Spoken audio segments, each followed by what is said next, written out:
ईश्वर में विश्वास रखने के बावजूद जीवन में दुख मिलना एक जटिल सवाल है। हमें लगता है कि हम इतना विश्वास करते हैं परमात्मा पर क्या कारण है कि हमारे जीवन में दुख के दुख आते रहते हैं और एक नहीं हजारों, अंत ही नहीं होता। फिर आखिर हम ऐसे में क्या करें? मन में प्रश्न चलता है, पर प्रश्न चलने से पहले हमें एक बात को हमेशा ध्यान रखना है कि हमारे जीवन में जो दुख आते हैं उनके कई कारण हो सकते हैं, जैसे कर्मों का प्रभाव, ईश्वर की परीक्षा या जीवन में सीख प्राप्त करना। परमात्मा नहीं चाहता कि वो अपने भक्तों को दुख दे, पर हमारा जीवन कर्मों पर बेस्ड है। हम जैसा कर्म करते हैं वैसा ही फल हमें मिलता है। अगर हम अच्छा बोएंगे तो अच्छा ही मिलेगा और बुरा बोएंगे तो बुरा ही मिलेगा। इसलिए कर्मों का फल तो हमें भुगतना ही पड़ता है, चाहे हमारे इस समय के कर्म हो या हमारे पहले के कर्म हो। ईश्वर हमारी समय समय पर परीक्षा भी लेता है। अगर जीवन में दुख आ रहा है तो इसका मतलब कई बार ईश्वर हमारी परीक्षा ले रहा है, वो अपने भक्त को परख रहा है। हमारा उस पर कितना अटल विश्वास है, हम उस पर भरोसा करते भी हैं या नहीं, या जीवन में सिर्फ दिखावे के लिए पूजा करते हैं। दुख हमें ईश्वर के और करीब ले जाता है, हमें हमारी मानवता की याद दिला सकता है और हमारी निर्भरता को बढ़ा सकता है। अगर हमारे जीवन में दुख आता है, आप हमेशा देखना, जो इंसान बहुत शानो शौकत में पले होते हैं, जो बच्चे बहुत शानो शौकत में पले होते हैं, अमीरी रईसी में पले होते हैं, वो कुछ भी समस्या को झेलने लायक नहीं रहते। वो कठिन से कठिन समस्या में बहुत ज़्यादा हताश हो जाते हैं, जबकि वो बच्चे जिनका जीवन मजदूरी में कटता है, खुले आसमान के नीचे कटता है, वो हर समस्या को हंसते हुए झेल जाते हैं। जब हमें दुख मिलता है तो हमें जीवन में चुनौतियों का सामना करने के लिए धैर्य और सहनशीलता भी मिलती है। हमारे जीवन में अगर दुख नहीं आएगा तो हमारे अंदर धैर्य और सहनशीलता विकसित आखिर कैसे होगी? यही धैर्य और सहनशीलता हमें दूसरों की मदद करने के अवसर भी प्रदान करती है। कई बार तो दुख हमारे जीवन में इसलिए भी आता है कि ईश्वर दुख के माध्यम से हमारे जीवन में एक विशेष उद्देश्य को पूरा करना चाहता है, जो हमें पता ही नहीं होता। और जब हमारा दुख बीत जाता है तब हमें पता चलता है कि आखिर हमने क्यों इतना दुख झेला था। और कई बार दुख हमारी गलतियों और निर्णयों के परिणाम स्वरूप भी आता है, क्योंकि हमें अपनी स्वतंत्रता का प्रयोग करने की पूरी आज़ादी है। हमारे जीवन में कितना भी दुख आ जाए, पर हमें ईश्वर पे जो हमारा विश्वास है, उस विश्वास को कभी भी नहीं तोड़ना। अपने पथ से हमें हटना नहीं है। और जो हमारा ईश्वर के प्रति ये विश्वास होता है, वो हमें जीने की प्रेरणा देता है, क्योंकि ईश्वर पर विश्वास हमें जीवन के उद्देश्य को समझने और उसके अनुसार जीने की प्रेरणा देता है। जब हम ईश्वर पर विश्वास करते हैं तो मानसिक शांति मिलती है और आत्म सुविधा मिलती है।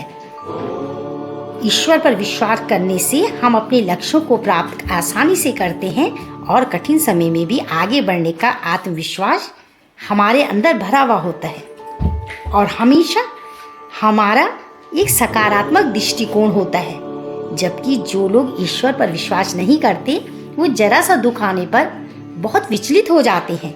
उनके अंदर नेगेटिविटी आ जाती है, क्योंकि उनको ईश्वर पर भरोसा नहीं होता। और जबकि एक ईश्वर पर भरोसा करने वाला कुछ समय तो जरूर दुख में रहेगा, लेकिन शीघ्र अपने को इस दुख से बाहर निकाल देता है, क्योंकि ईश्वर पर विश्वास सकारात्मक दृष्टिकोण पैदा करता है, आशावादी दृष्टिकोण पैदा करता है, कठिनाइयों के बावजूद उम्मीद बनाए रखने में मदद करता है। ईश्वर पर विश्वास करें, और कैसे करें? इसके लिए हमें ईश्वर से प्रार्थना करनी चाहिए, ईश्वर से बात करनी चाहिए। अपनी प्रार्थना, जरूरतों को व्यक्त करना विश्वास को मजबूत करने का एक महत्वपूर्ण तरीका है। हमें ईश्वर से संबंधित पवित्र ग्रंथों का अध्ययन करना चाहिए, ताकि हमें ग्रंथों को पढ़कर ईश्वर के बारे में ज्ञान प्राप्त हो और हमारा विश्वास और भी मजबूत हो जाए। हमेशा सज्जन लोगों के साथ रहना चाहिए, उनके साथ धर्म के बारे में बात करना चाहिए, ताकि विश्वास को मजबूती मिले। दूसरों की सेवा करनी चाहिए, परोपकार करना चाहिए। स्वयं हित के लिए नहीं, पर हित के लिए भी जीना अपना उद्देश्य बनाना चाहिए। ये भी ईश्वर पे विश्वास को मजबूत करता है। और हमेशा खुशी से जीवन जीना चाहिए। चाहे हमारे जीवन में कितना भी दुख आए, हमें हमेशा खुश रहना चाहिए, क्योंकि ईश्वर पर विश्वास है हमारा। जब हमारा ये विश्वास दूसरे देखेंगे तो वो भी हैरान हो जाएंगे कि इतने दुख के बावजूद भी आखिर इतने खुश क्यों हैं। क्योंकि ईश्वर पर विश्वास हमें आत्मबल देता है, एक ऐसी आत्मसंतुष्टि देता है जो शब्दों में बयान नहीं की जा सकती। ईश्वर पर विश्वास हमें जीवन का उद्देश्य देता है, मानसिक शांति देता है, आत्मविश्वास बढ़ाता है, सकारात्मक दृष्टिकोण को विकसित करता है और आशावादी दृष्टिकोण रखने में मदद करता है। जीवन की चुनौतियों से निपटने और सकारात्मक रूप से आगे बढ़ने में मदद करता है। आप जानते हैं भगवान दुख क्यों देता है? भगवान दुख इसलिए देते हैं ताकि हमें जीवन के दृष्टिकोण को बदल सके।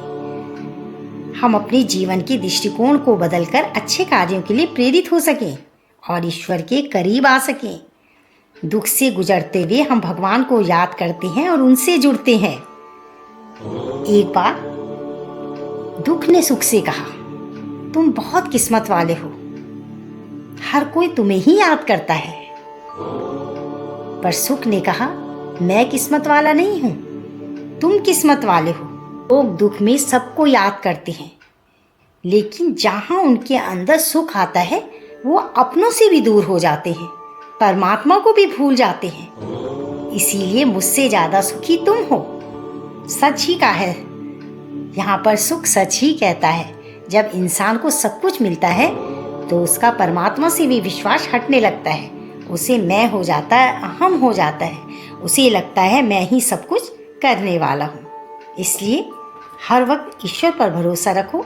जो हो रहा है अच्छे के लिए होगा, जो आगे होगा वो भी अच्छे के लिए होगा। बस आंखें बंद करो, ईश्वर को याद करो, क्योंकि परमात्मा कहता है मैं हर वक्त तुम्हारे आसपास हूँ। मैं और कोई नहीं, सिर्फ तुम्हारा एक विश्वास हूँ। राधे राधे राधे। जय श्री कृष्णा, जय श्री कृष्णा।